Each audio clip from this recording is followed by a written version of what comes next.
تاریخ کہتی ہے کہ جب یہ اسیر بازاروں میں داخل کیے گئے تو ارد گرد چھتوں پر خواتین ہیں، مرد ہیں، بازاروں میں مرد ہیں، خواتین ہیں۔ اس اثنا میں ایک خاتون کی نگاہ زینب کبریٰ پر پڑی، قریب آئی، پوچھا خاتون آپ جانی پہچانی لگتی ہیں، من ای انتم اسارا، آپ کہاں کی قیدیاں ہیں؟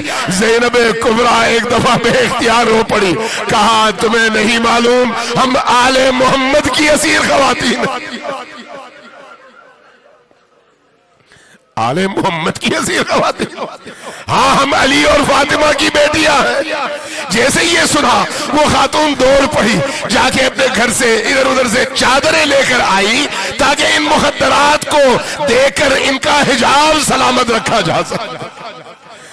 جب تھوڑا سا آگے بڑھی تو کچھ خواتین کو پتا چلا، وہ اب اپنے گھروں سے کھانے لے کر آئی۔ جب کھانا ان چھوٹے چھوٹے بچوں کی طرف بڑھایا گیا تو ایک دفعہ زینب کبریٰ کی آواز بلند ہوئی، کوفہ والو ہم پر صدقہ حرام ہے، ہمیں تمہارا کھانا نہیں چاہیے، کیا تمہیں نہیں معلوم کہ ہم فاطمہ کی بیٹیاں ہیں؟